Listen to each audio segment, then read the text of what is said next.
Всем привет! Вы снова на канале Настольные ролевые для самых маленьких и тупых. Меня снова зовут Глеб. Сегодня я снова буду читать настольную ролевую игру.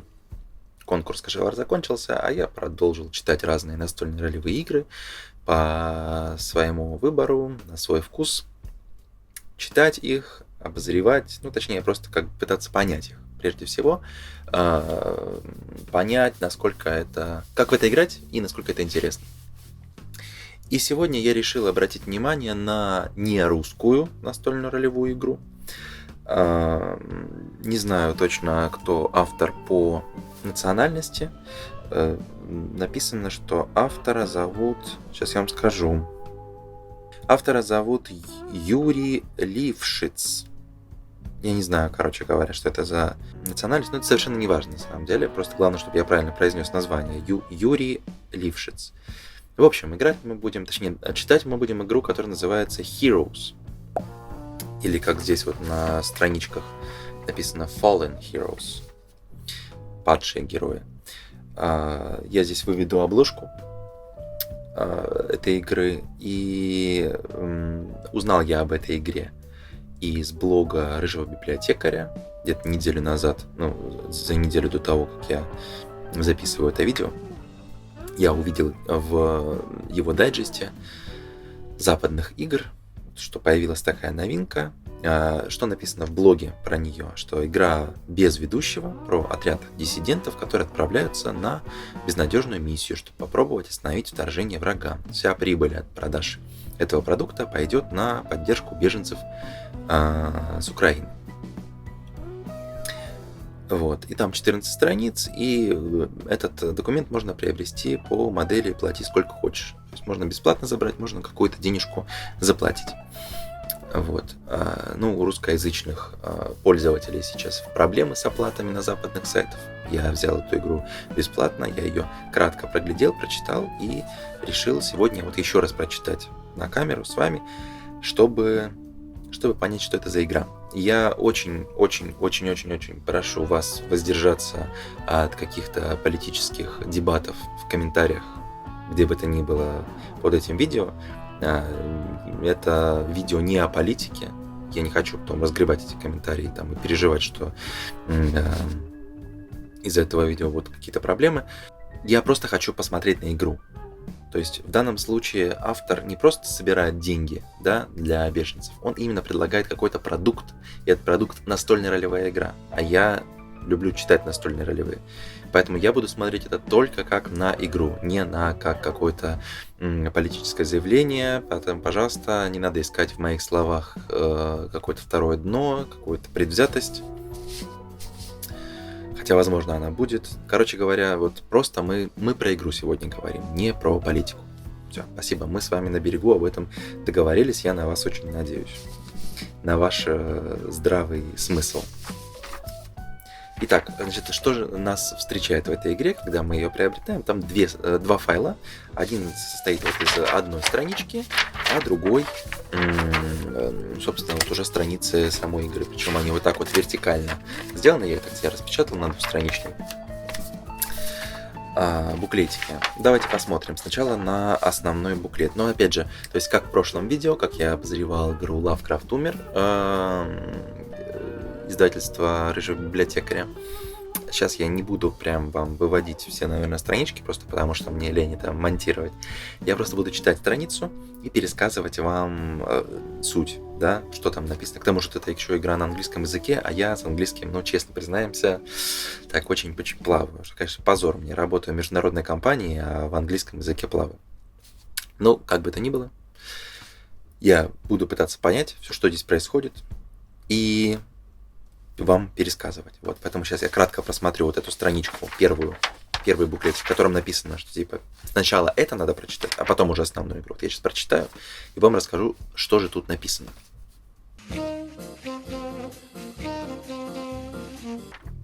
Так, на первой страничке у нас написано примерно следующее, что это игра от 1 до 6 игроков, то есть можно играть вообще в одиночку, это очень хорошо. Здесь написано кратко, что нельзя читать игру вот сразу наперед, до того, как ты в это сыграл, нужно прям вот открывать каждую следующую страничку прям в процессе игры, потому что там, видимо, какие-то спойлеры, и как бы вот этот experience, этот опыт от игры ты потеряешь, если ты будешь заранее знать, что там будет дальше.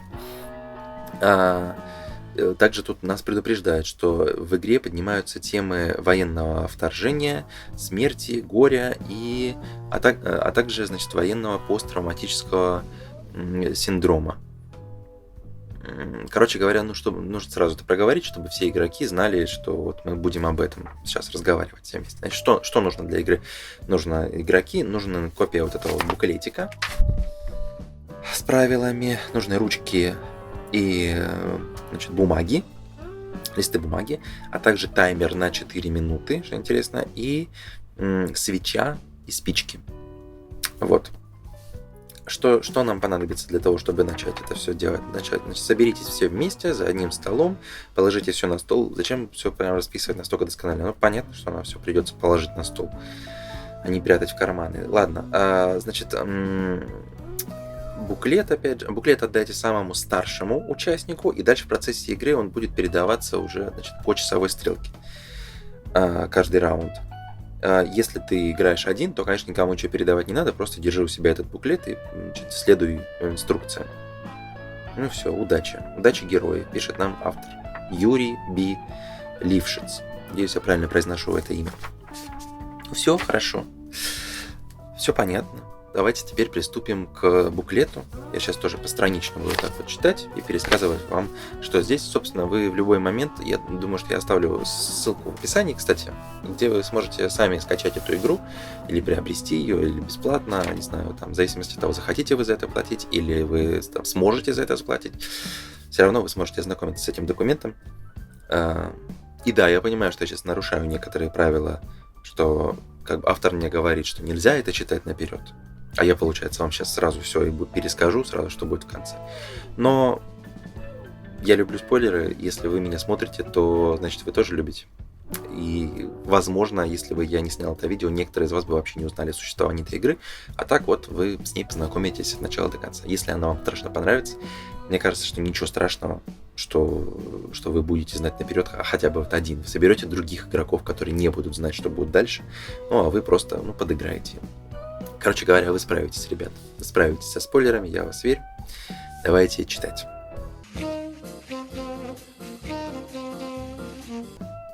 Итак, тут 14 страниц, я начинаю с первой, и на первой у нас, по сути, повторяется вся та же самая информация, что и в буклете, там, где написано «читайте заранее». Всем понятно мне в таком случае, зачем это нужно было разделять автору. Можно было бы просто... Здесь просто не хватает маленького кусочка информации о том, о чем эта игра, и, типа, предупредите игроков, какие темы поднимаются. Просто сюда бы вставил, и все, и не надо было делать 2 файла. Но он почему-то решил сделать таким образом. Не буду просто прочитывать вам это заново. Все, я уже все, что нужно, то сказал. И все. И переворачиваю страницу и иду дальше. Дальше я на второй странице. Она называется «Введение в страх». Ага, и тут нам предлагают вслух зачитать. Значит, тот, у кого в данный момент по кругу вот этот буклет, он зачитывает вслух текст вводный. Я вот вам тоже сейчас его зачитаю. Враг наращивает свои силы, чтобы атаковать, чтобы подготовить атаку против вас. Извините меня за мой корявый перевод. Они планируют, враги, да, они планируют уничтожить каждого и все, что вы любите. Жестко. Они ведомы диктатором, то есть их ведет диктатор с большой буквы, и они не остановятся ни перед чем, а вы не готовы. Поэтому, значит, вы бросаетесь в отчаянную авантюру и в попытке помешать злу осуществиться. Что заставляет вас в эту авантюру пойти на эту авантюру, пойти на это опасное дело? Какая одна вещь заставляет вас отчаянно ее защищать, эту вещь? Да? Ради чего, грубо говоря, вы готовы рискнуть жизнью? Напишите это и обведите кружком то, что вы написали. Ага, то есть дальше написано, что каждый игрок у себя на листочке должен записать причину, по которой он готов как бы начать это действие, начать противостоять вражеской армии, и записывает это, и зачем-то вводит в кружочек. Хорошо, мы это запомнили. Ну тут я, в принципе, справлюсь. Тут мне не обязательно прям прочитывать, а потом вам пересказывать. Тут я прям в процессе говорю дальше, что у нас идет. Сразу мы переходим. Мы передаем буклет следующему игроку. Если мы играем вдвоем, то мы просто передаем игроку напротив. Если мы играем в команде, мы передаем игроку слева от нас. Если мы играем одни, то мы просто никому ничего не передаем, просто переходим на следующую страницу. Следующая страница у нас как называется? Она у нас называется «Что мы оставили позади». Дальше опять какой-то текст, который мы зачитываем вслух. Ну, сейчас, подождите, я его прочитаю про себя.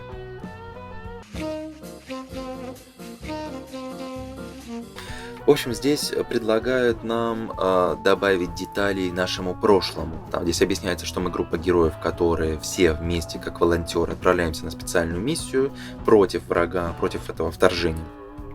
И мы что-то оставили позади, и мы должны записать какой-то кусочек наших воспоминаний из прошлого. Причем здесь указано, что нужно использовать хотя бы один цвет и один запах для чего-то при описании того, что осталось у нас позади. Причем в чем отличие от предыдущего пункта, когда мы записывали, что мы защищаем, это, видимо, должно как-то отличаться. Но, видимо, это должно быть, частью нашей предыстории. Да, то есть, там, грубо говоря, что мы защищаем. Я мог записать, что я защищаю семью, обвести в кружочек, да?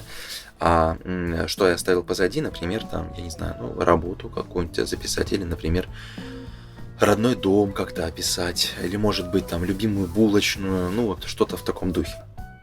В общем, когда каждый запишет у себя на листочке, что же он там оставил позади, мы снова передаем буклет, и переходим на следующую страницу. Это у нас уже 4-я страница. Дальше уже она называется «Герои». Сейчас я прочитаю.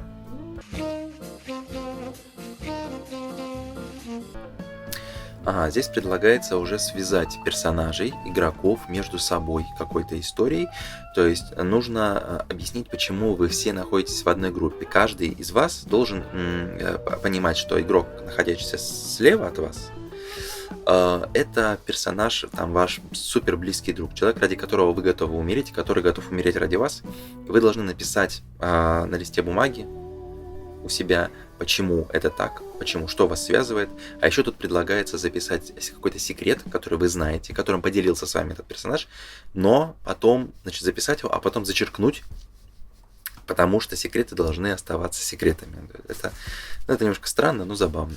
То есть, таким образом вы привязываетесь к персонажу слева, он перевязывается дальше, и так вы связываете всю группу в одну команду таких повстанцев, да? После того, как каждый записал у себя на листочке, то есть у каждого получается своя история, да, грубо говоря, но все равно у нас она едина, у нас связана одной целью, связана одной темой. Мы переходим на следующую страницу. Мы на странице 5. И это называется страница «Диктатор».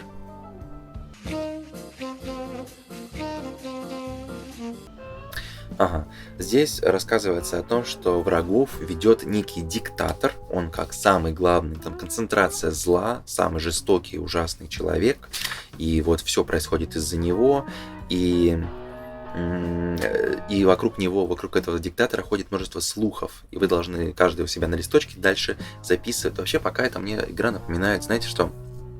Она мне напоминает эту игру с историями, да, когда один человек записывает часть истории, потом заворачивается листочек, потом второй пишет, потом заворачивается. Дальше в конце мы разворачиваем и смотрим, что у нас получилось. Только в данном случае мы же еще и озвучиваем, что мы записали, да, то есть на каждом пункте мы должны записать и озвучить это все. Как это все в конце решится, что мы с этими историями, записанными нами, будем делать, пока не ясно. Короче говоря, здесь мы придумываем, какой мы слух слышали об этом диктаторе. Причем здесь сказано, что если слухи будут друг другу противоречить, то ничего страшного, потому что на то они и слухи. Все, таким образом вы записываете. Каждый из вас записал по слуху о диктаторе, озвучил это все. Мы снова передаем буклет и идем дальше. Дальше мы идем уже на 6-ю страницу. 6-я страница называется у нас the skirmishers. Как это правильно перевести? Это бойцы, да, или лазутчики. Ну, короче говоря, вот какие-то враги. Так, сейчас прочитаю.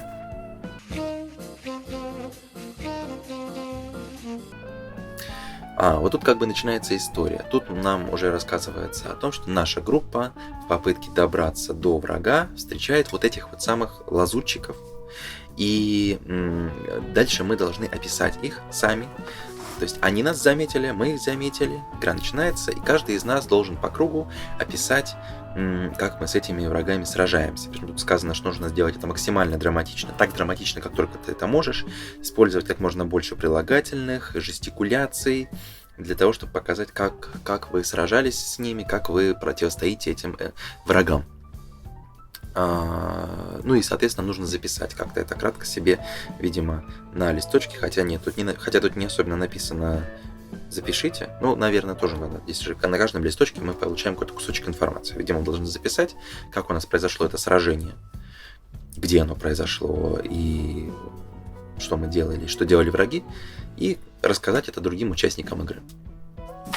Так, мы переходим на следующую, 7-ю страницу. Она называется Overcoming the Skirmishes, то есть преодоление, да?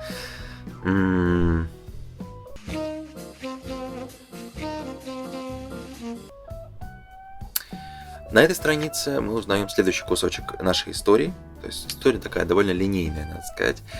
Здесь мы узнаем, что, оказывается, мы превозмогли, и мы победили этих врагов. Что мы доказали свою ценность в этой битве, мы их победили. Битва закончилась так же внезапно, как и началась, и оставила у вашего персонажа какую-то яркую картинку жестокую в голове, в памяти. И ты, как персонаж, этого никогда не забудешь. И тебе, и как всем другим игрокам, нужно записать и описать какую-то яркую деталь битвы. То есть немножко странно. В прошлый раз мы говорим, как мы преодолеваем. Наверное, там мы говорим, как мы это преодолеем. А сейчас как последствия мы какую-то картинку описываем, что у нас в голове отложилось от этой битвы. Это должно быть что-то жесткое, судя по всему. То есть тут даже нужно записать и... Написано, что запиши это на листе бумаги, а также пометь это значком горящего пламени. Хорошо. То есть это как такое жесткое, тяжелое воспоминание о том, что тебе пришлось твоему персонажу преодолеть на пути к победе. Так, переворачиваем страницу, передаем буклет следующему игроку и узнаем дальше, что же у нас произошло с нашими персонажами. Так, патруль.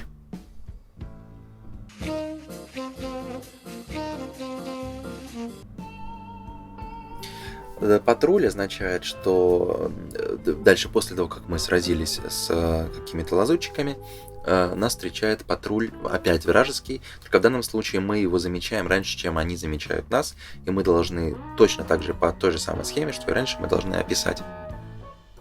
Такая словесная игра у нас получается, да? Мы должны описать, как мы видим этот патруль, что он из себя представляет, вражеский патруль, ну и все. И записать себе на листе бумаги, опять же, кусочек этого. Сейчас. Типа как... Нет. Нет, не так. Это один персонаж. То есть следующий персонаж, который вот взял себе в буклет, он обращается к персонажу слева и говорит: ты заметил патруль до того, как все это сделали остальные. И опиши нам всем, что это за патруль, как ты его заметил, как ты нас предупреждаешь. Если ты один играешь, то, конечно же, ты просто сам записываешь, как ты сам обратил внимание на патруль.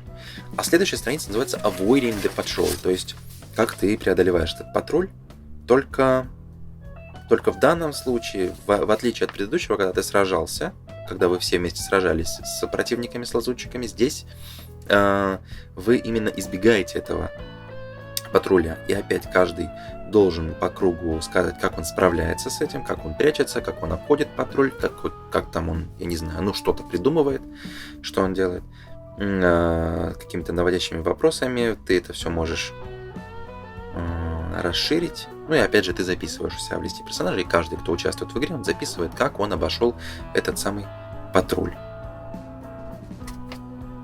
Хорошо. Так-то наша история развивалась. Что у нас в истории уже произошло? Давайте проговорим. Мы сначала создали наших персонажей, а потом мы отправились в сторону врага, наступающего на нас. Сначала мы встретили лазутчиков, и мы их победили. Потом мы встретили патруль, мы его обошли. А дальше следующая страница называется «Генерал». Вот. И тут, видимо, мы будем... Сейчас я посмотрю.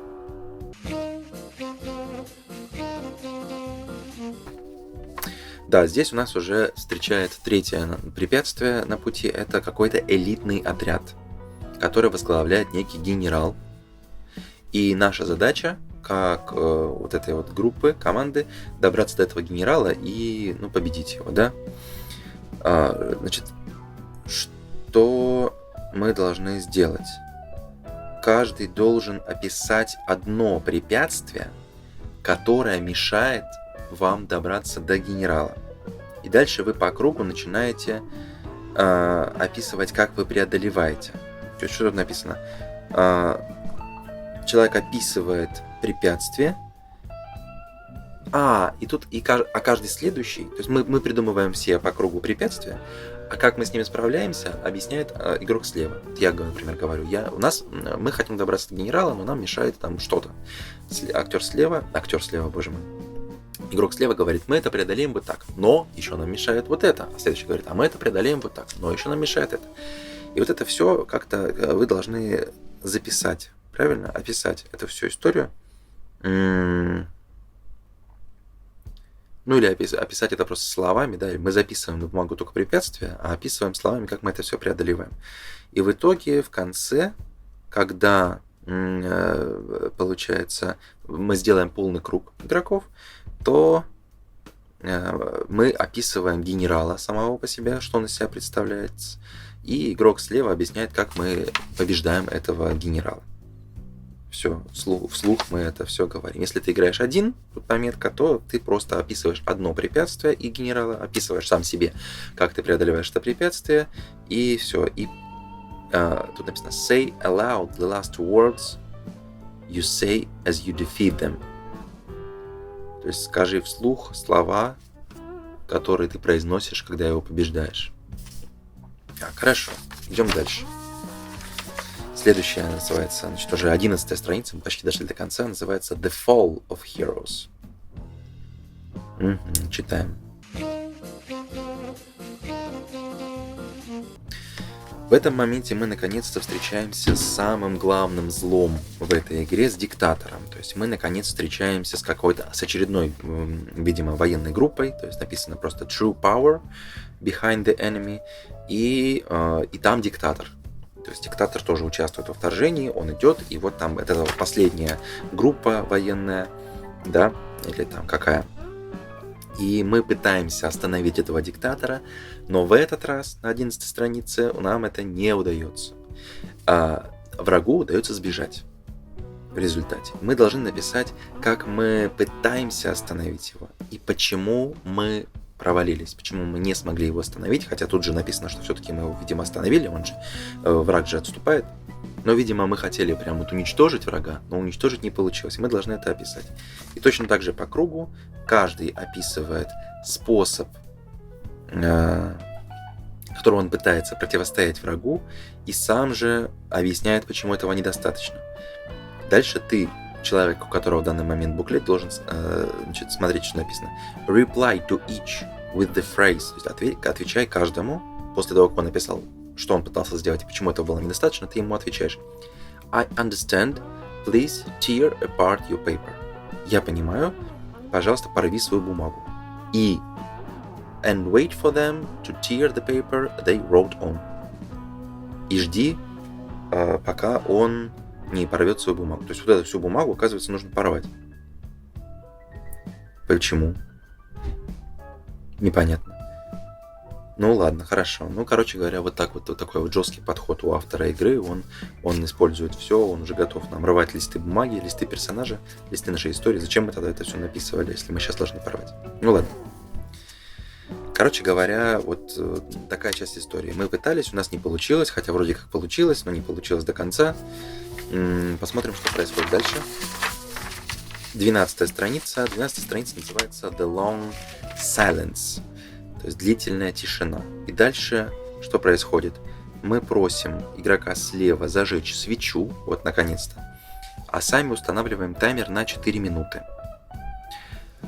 И дальше что происходит? Когда таймер начинает работать, мы должны зачитать вслух текст. Что в этом тексте сказано? Сейчас прочитаю.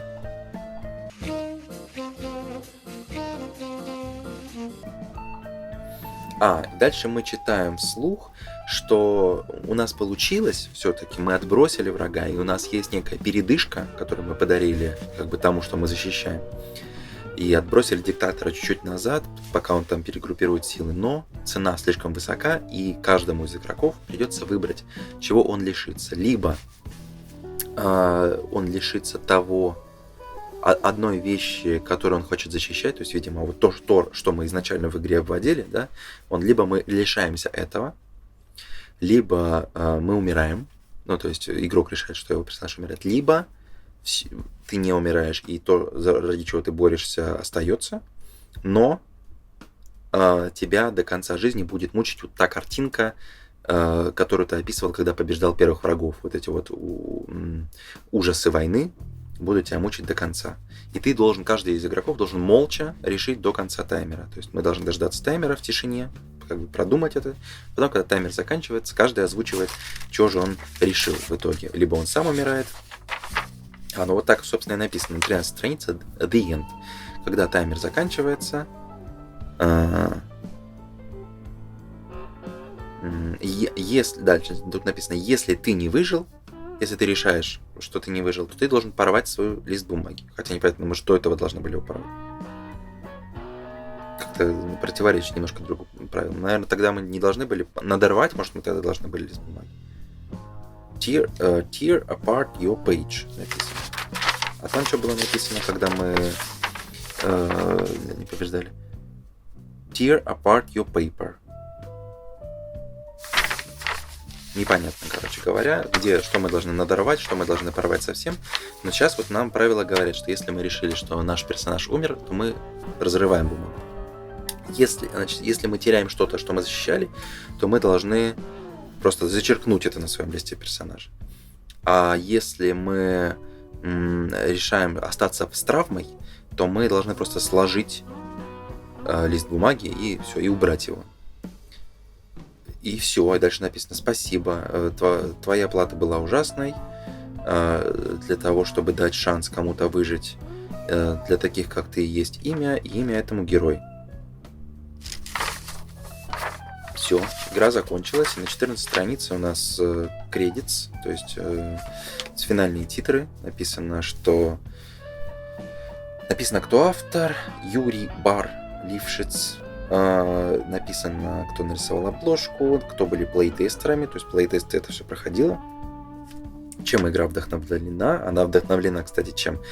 Игрой белый кролик, черный кролик, белый кролик, white rabbit, red rabbit, красный кролик, некоего Насима Солейманпура, а также песней, музыкой, точнее, 4.33 Кейджа.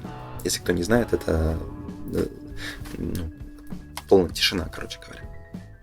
И все. И в конце пометка, напоминание о том, что эта игра сделана для того, чтобы поддержать жителей Украины, вторжение русской армии, все дела. Игра закончена. Дайте подумать.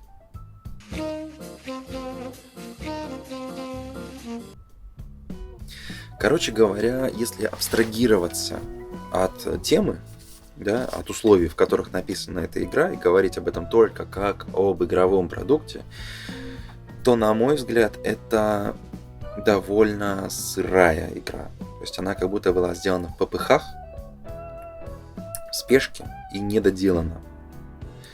У меня сразу возникают мысли, потому что о том, как можно было бы лучше что-то сделать, или какие-то вещи, которые сделаны просто лишними. То есть вот давайте проговорим, что у нас как бы в игре это происходит. Да, мы сначала что делаем? Мы записываем причину, по которой мы готовы заступиться за свою родину. И обводит, там прям, и обведите это в кружочек. Зачем мы обводим в кружочек? Непонятно. Дальше что мы делаем? Мы описываем свою предысторию, да, то есть как мы объясняем, что осталось позади, там сказано, используют цвет и запах. Опять же, зачем мы это делаем? Непонятно. Только для того, чтобы оживить нашу речь, ну, хорошо, ну, в таком случае. Но зачем это подчеркивать? То есть, мне кажется, это можно было бы использовать. Дальше в игре это никак не работает, этот момент. Дальше на следующей странице мы связываем группу, это хорошо, мы связываем как бы всех в одну историческую линию. Почему мы все одна команда? Мы описываем диктатора и описываем слухи о нем. Это хорошо, потому что в дальнейшем у нас в игре диктатор появляется, и на основе этих слухов у нас и диктатор соответствующий. То есть вот тут хорошо работающий момент игры, да? С вражескими лазутчиками, которыми мы встречаемся, тоже хорошо момент работает, потому что у нас проблема, мы говорим, как ее преодолеваем, и плюс мы получаем какую-то травму, да, мы записываем ее. Вот, и эта травма как бы остается с нами до конца игры, это хорошо. Но дальше что происходит? Дальше у нас происходит патруль, который мы обходим, и все, и дальше он никак не работает. То есть зачем этот момент? Это просто как бы кусочек заполнения игры, который мы просто проходим, и все. Зачем?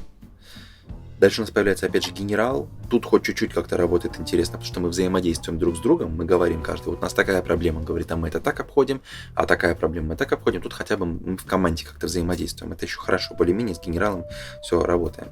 Но вот патруль, мне кажется, просто вот лишний кусок игры. Лишняя часть. Она просто не нужна. И вот дальше идет у нас наконец-то что? Падение героев. То есть это мы добираемся до диктатора. Это, здесь вот у нас проблема с текстом, что мы почему-то должны описать, почему мы не справились, и порвать лист, а потом в конце оказывается, что мы должны порвать лист только когда мы умираем. То есть правила тут не довычитаны.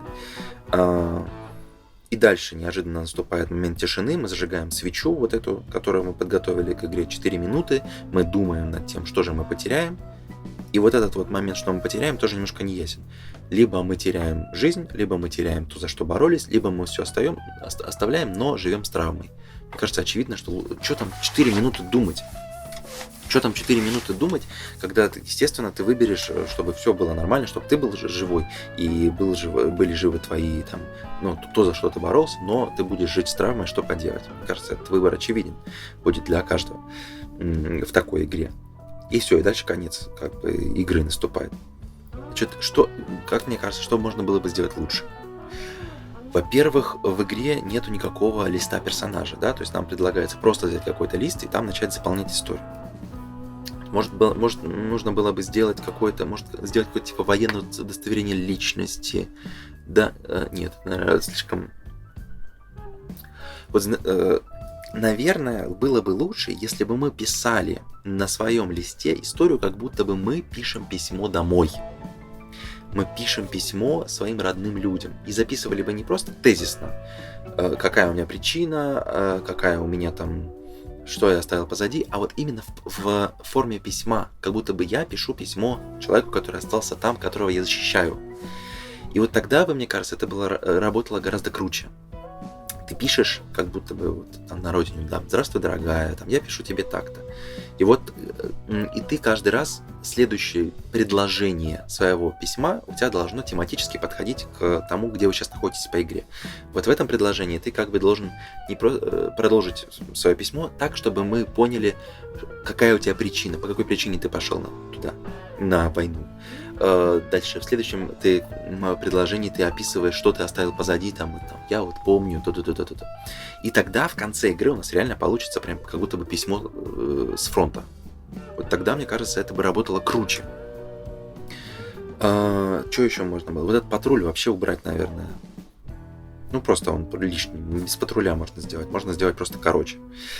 С листом разобраться, да, тут лист рвать вообще, мне кажется, не надо, не надрывать его, не рвать, это все лишнее. Вот хорошо, вы описали, что там вы не справились до конца со своей задачей там с диктатором, чтобы прям сразу его сразить на повал, но лист рвать зачем? Это лишнее.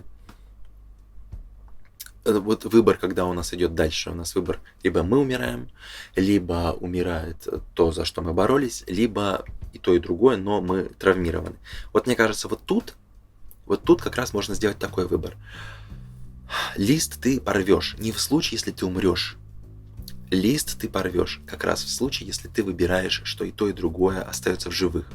Типа ты настолько травмирован, не так, ты травмирован этим всем, ты как бы теряешь рассудок, ты там из-за этой посттравматический синдром, и ты возвращаешься обратно к своим людям, да, к тому, за что ты боролся, что ты защищал.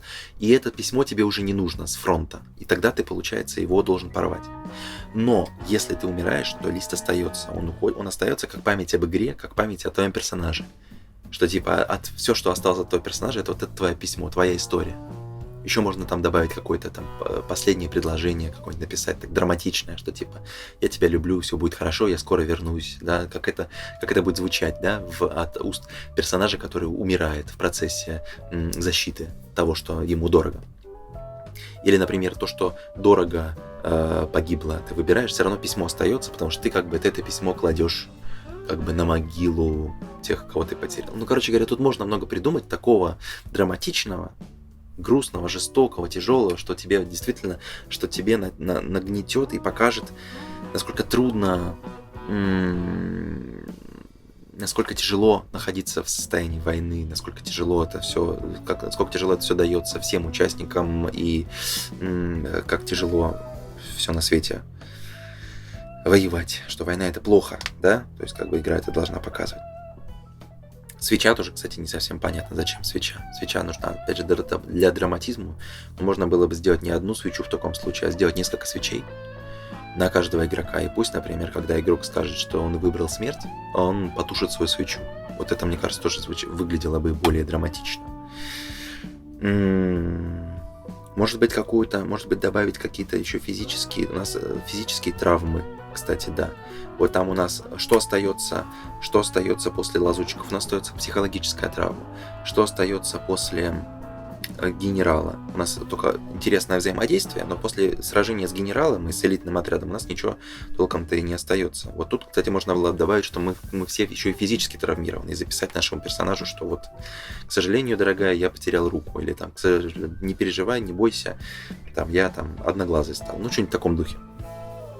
Чтобы наши персонажи менялись, да, чтобы разрушались наши персонажи, чтобы мы видели, как тяжело нам это все дается, и видели, как это сказывается на других игроках. Ну, короче, да, и вот я говорю, листы персонажей рвать не надо. Это, мне кажется, должно оставаться вот как память об игре, как хороший пример истории, вот что вот мы сыграли, и вот что у нас осталось письмо. Или наоборот, не осталось, если мы решили как бы сюлить и показать, что нет, все хорошо, я выжил, и выжили те, за кого я боролся, но в таком случае ты, как личность, ты разрушен все равно своими травмами, и память свою потерял, может, частично. И вот этот лист персонажа, он уже не нужен, стираю. И вот тогда, действительно, я когда буду сидеть перед этой свечой, я буду действительно думать, вот у меня тут такое письмо классное получилось, мне уже не хочется терять это письмо, тогда, получается, мне придется пожертвовать. Если мне не хочется жертвовать листом, тогда мне придется пожертвовать собой или тем, что мне дорого. И вот тут действительно у меня будут как бы мучительные эти минуты в тишины, когда я буду смотреть, там, слышать этот таймер и думать, что же мне на самом деле потерять. Вот в таком формате, мне кажется, игра бы заработала. Короче говоря, резюме. Игра-то на самом деле неплохая, просто она недоработана, мне кажется, недоделана. Если вот у меня столько идей возникает о том, как ее улучшить, мне кажется, что вот эти все плей-тестеры, которые там были записаны, они были либо слишком лояльны к игре, либо не очень старались. Нужно было бы доделать эту игру. Ну, короче говоря, покупать или не покупать эту игру, это зависит как бы от вас. Пожалуйста, вы можете приобрести ее, можете бесплатно себе забрать, можете приобрести ее, если хотите поддержать, если вы сможете поддержать автора, зная, что он средства отправит беженцам с Украины. Но играть в это прям как есть, мне кажется, что не получится того эффекта, на который рассчитывал автор. То есть нужно доделывать, нужно добивать какими-то своими идеями, вот теми идеями, которые я озвучил, да, или у вас, может, какие-то будут, кстати, интересные идеи. Напишите, давайте, вот что-то мы про комментарии-то толком никогда не говорим, пишите в комментариях, Что вы думаете по поводу этой игры? Только без политики, пожалуйста, без политики. Напишите, что вы об этом думаете, и как вы думаете, как можно было бы эту игру улучшить. Чтобы у нас был какой-то диалог с вами. И тогда это будет мне интересно почитать, и всем остальным, я уверен. В общем, будем с вами общаться активно. Спасибо вам большое за просмотр. Спасибо вам большое, если вы готовы дальше это как-то прокомментировать в рамках игры, а не в рамках политики. Спасибо вам за то, что вы со мной, за то, что вы все это смотрите. Спасибо вам за поддержку. Ну и я дальше попробую делать все так же. Я буду читать разные настольные ролевые игры, обсуждать это с вами, читать, говорить, что я об этом думаю, смотреть на игры простым взглядом, каким-то взглядом человека, который не особенно в этом разбирается. И напоминаю, что если вы автор какой-то настольной ролевой, если вы хотите, чтобы я прочитал конкретно вашу какую-то работу, обсудил вот так вот в формате видео, то, пожалуйста, обращайтесь ко мне в какие-нибудь там личные сообщения. Мы с вами договоримся. Вы там немножечко поддержите меня, мой канал, а я поддержу вас вот таким вот видеообзором. Но даже если никто не будет мне писать, ничего страшного, не переживайте, я все равно буду снимать видео, просто вот на свой вкус, на свой выбор я буду что-то выбирать, читать. В общем, делать вот такой вот развлекательный, познавательный контент. Еще раз спасибо. Миру мир. Всем пока.